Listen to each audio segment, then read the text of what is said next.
Hello, and welcome to a virtual presentation of Abby Kelley Foster, Freedom, Faith, and Family.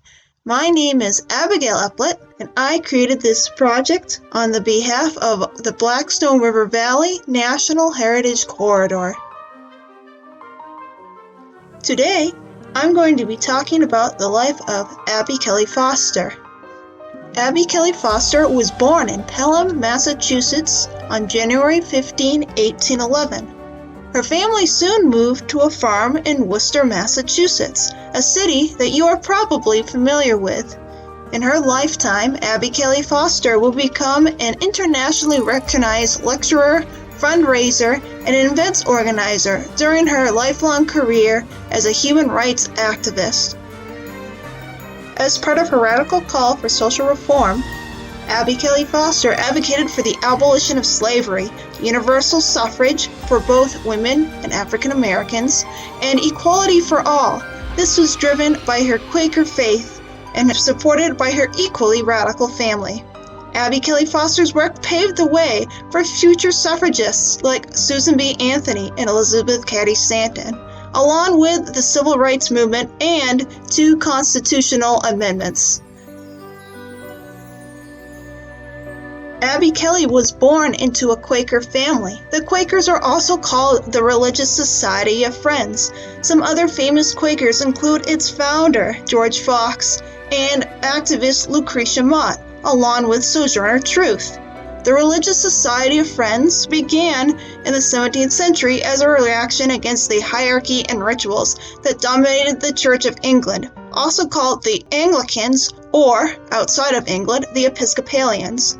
It was founded by George Fox, who believed each person was guided by an inner light, a Holy Spirit, which helped people to make choices pleasing to God, rather than relying on the decrees of a priest or king. Quakers were known for advocating for abolition, universal suffrage, and prison reform. Their nonviolent aggravation of authorities is a hallmark of their beliefs, and they continue in this tradition even today. Abby Kelley was brought up in a Quaker family that had these beliefs, but the family was unconventional, even by the Quaker standards. She was the 7th of 9 children, and all of her older siblings were girls. She had one younger brother. Because of this, Abby Kelley took on many boys' roles on her family farm. She learned the men's work, tending to animals, and plowing fields, along with women's work of cooking and cleaning. This was unusual even for Quakers who were known for their gender equality. Abby Kelley's family belonged to the Uxbridge Meeting House, which still stands in Uxbridge, Massachusetts. The small brick building was constructed in 1770 and stands along the appropriately named Quaker Highway. It's an active meeting, so if you're interested, you can meet with them even today.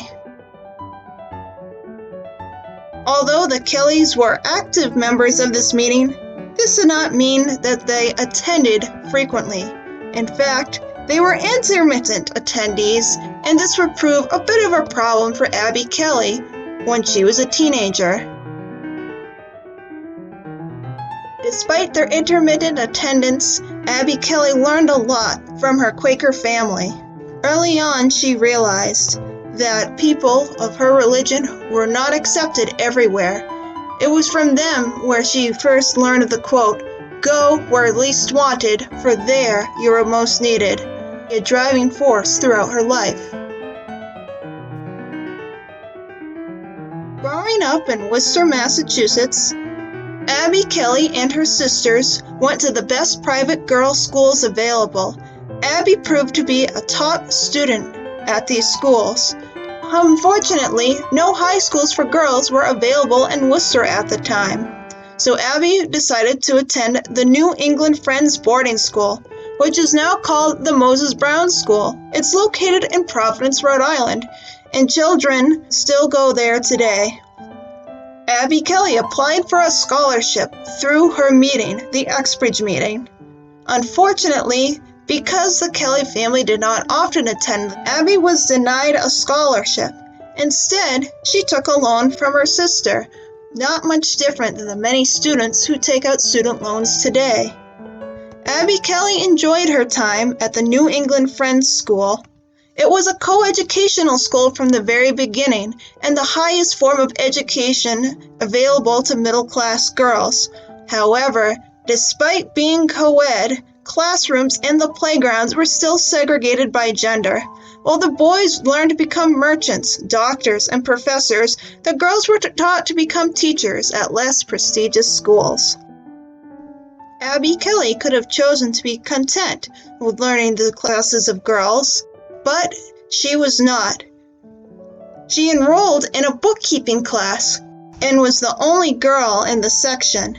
She excelled at bookkeeping and accounting, and these skills would be used throughout her life as she worked for the women's suffrage movement and for the American Anti-Slavery Society. It was here that Abby Kelley learned another important part of her life. She would later say, "Harmony. I don't want harmony. I want truth." She would not go along easily with what others had planned for her. She wanted to perform for the best of her ability and to allow others to be able to perform that way. Abby Kelley was highly influential in the abolitionist movement. Even after the abolition of the transatlantic slave trade by the United States government in 1808, slavery continued in the country until the passage of the 13th Amendment at the end of the American Civil War. Abby Kelley and her husband, Stephen Symonds Foster, were among the nation's most recognized abolitionists. Other notable figures of the movement were Frederick Douglass, William Lloyd Garrison, and Sojourner Truth. Abby Kelley first learned of the anti-slavery movement after she had graduated from the Friends School in Providence. She became a teacher at a Quaker school in Lynn, Massachusetts in 1835. Soon after, she joined the Female Anti-Slavery Society's chapter in Lynn and became their corresponding secretary, along with a treasurer, using the bookkeeping skills she had learned at the school. She wrote to activists like the American Anti-Slavery Society's founder, William Lloyd Garrison. In 1837, only 2 years after joining, she was selected as the Society's delegate to the Anti-Slavery Convention of American Women in New York City. She was also a delegate the next year at a convention in Philadelphia. There, she gave her first speech to a large crowd and made a name for herself as an orator. After some encouragement from fellow abolitionists, Abby Kelley left her teaching position for good in 1839, and she started her new career, her lifelong career, on the lecture circuit. The path of a female lecturer in the mid-19th century was not an easy one. Later on in her life, Abby Kelley would talk to other suffragists and tell them, "Bloody feet, sisters, have worn smooth the path by which you come hither." Abby Kelley was among the first women to speak on a lecture circuit in the United States, and she made the path easier for those who would follow her.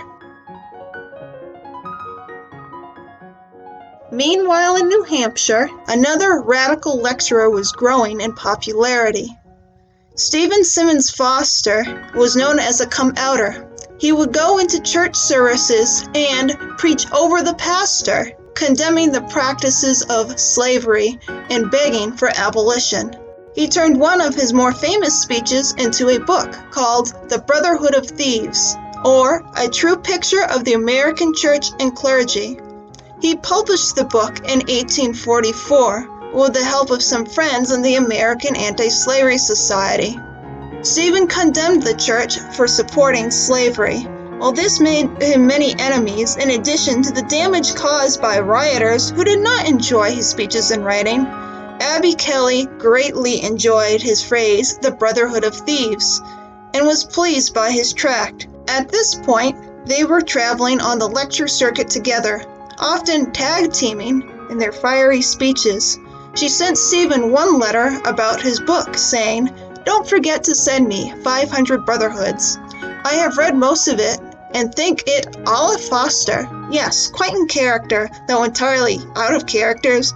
'Tis as good as a daguerreotype. Have I spelt that right? Miniature. While well-educated and serious, Abby Kelley could always find a sense of humor, especially when it came to her somewhat unique sense of spelling. Abby Kelley and Stephen Symonds Foster had first met in 1841 while on the anti-slavery lecture circuit. They married after a 4-year courtship, documented in numerous letters. Their only child, a daughter named Paulina Wright Foster, after their closest friend and fellow activist, Paulina Kellogg Wright Davis, was born in 1847. The Fosters shocked many when Abby Kelley chose not to retire from lecturing to raise her daughter. After a brief 2-year maternity leave, she and Stephen took turns caring for little Alla while the other traveled on the lecture circuit. More often than not, Stephen was the primary caregiver, and Alla took full advantage of his loving, indulgent nature. Stephen would frequently write letters to Abby Kelley, letting her know that he may have caved and bought Alla, at different times, a harmonica to play on a train ride home, a wooden wagon, and a toy butter churn. The Fosters had a very particular view on marriage, which went completely contrary to the Victorian norms at the time. One tag team speech at the 1850 National Women's Rights Convention in Worcester, Massachusetts, clearly showed these ideas. Stephen Symonds began by saying, "When the priest says to the woman, 'Love, honor, and obey,' what can she do?" Abby Kelley replied, "Say, I won't." The Fosters settled down at Liberty Farm in Worcester, Massachusetts. They purchased this house in 1847, just before their daughter Alla was born. Although the Fosters did not call this establishment Liberty Farm, the name stuck with subsequent owners. The house still stands today and is privately owned. The Foster family used their home as a symbol for what they believed in. The house served as a stop on the Underground Railroad until the end of the Civil War. The Fosters were also known for refusing to pay taxes on the property. They used the old phrase, "No taxation without representation." Abby Kelley could not be fairly represented, as she could not vote.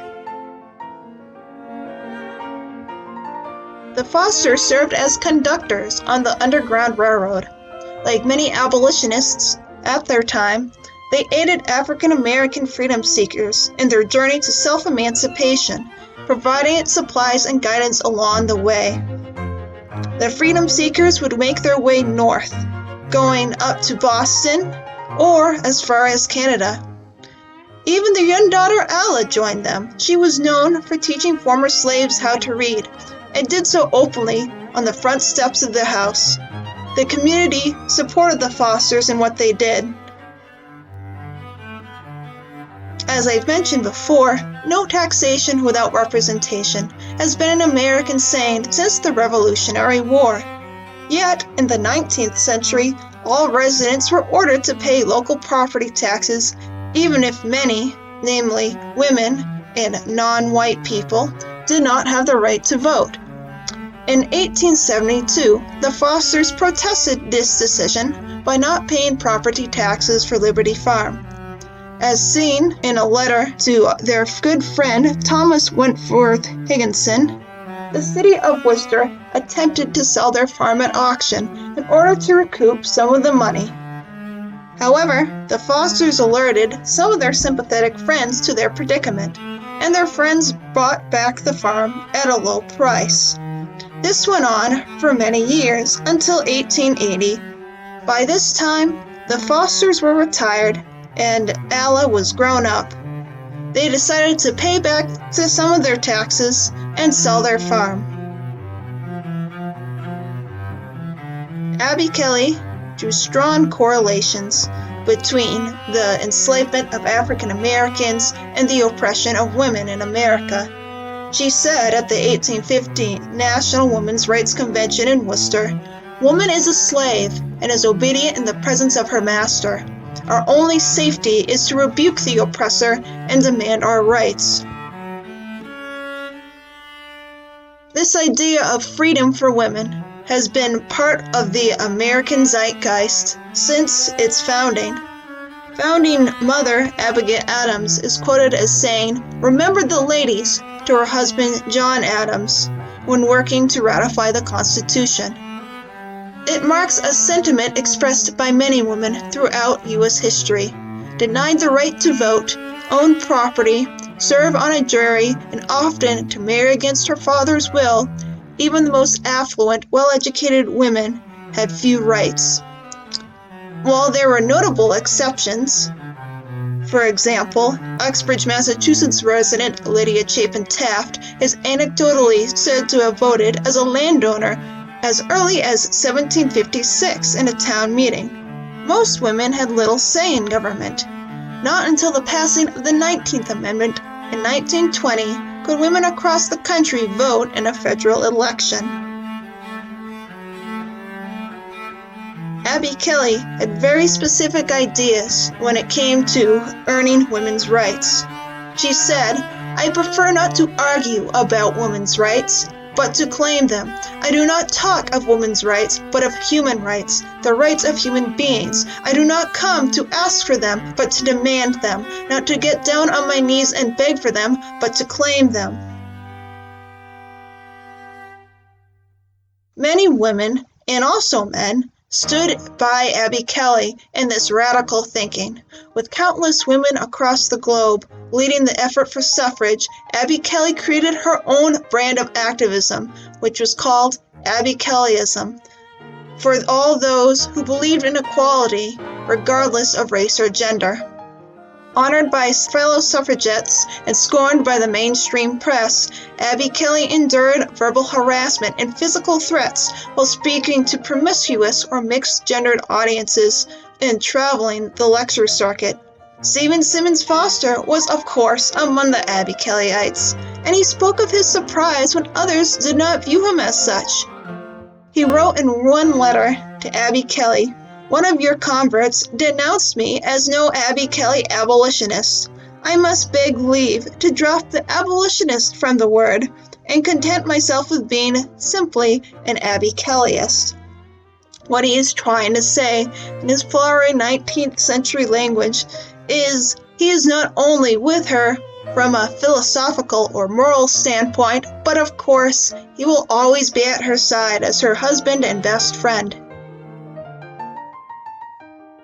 While taking a short break from the abolitionist lecture circuit, Abby Kelley was essential in organizing the first and second National Women's Rights Conventions, held in 1850 and 1851, at Brindley Hall in Worcester, across the street of what is now Mechanics Hall.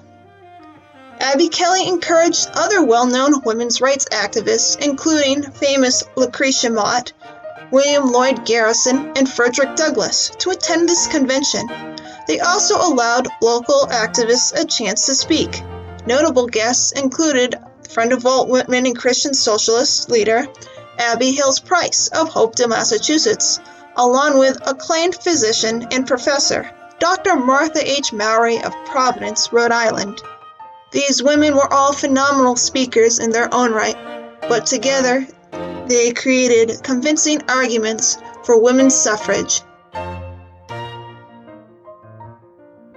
Unfortunately, despite her lifelong work for equality, many of Abby Kelley Foster's aspirations for the United States were not realized in her lifetime. While her work influenced the 1870 passage of the 15th Amendment, which extended the vote to men of all races, the 19th Amendment, extending the vote to women, was not passed until 1920, 33 years after her death. Because of her work, Abby Kelley is now a member of the National Women's Hall of Fame and the National Abolitionist Hall of Fame. Additionally, as you know, 2 organizations in Worcester, Massachusetts have been named in her honor: Abby Kelley Foster Charter Public School and Abby's House. Notable suffragist Elizabeth Cady Stanton noted later in 1870 at the National Women's Rights Convention in New York City that the work of Abby Kelley Foster, done in Worcester, was highly influential to the suffragist movement throughout the world. She said, "The movement in England, as in America, may be dated from the first National Convention, held at Worcester, Massachusetts, October 1850. Abby Kelley's work to wear smooth a path for other suffragists, abolitionists, and human rights activists was highly influential, not only in her hometown of Worcester, Massachusetts, but in movements seen throughout the world."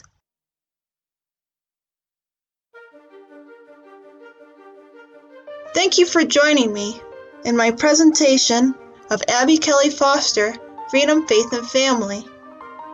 To learn more about Abby Kelley and other people of the Blackstone River Valley, feel free to visit the Blackstone River Valley National Heritage Corridor website, blackstoneheritagecorridor.org, or visit the National Park Service website, nps.gov/BLRV. Thanks for watching!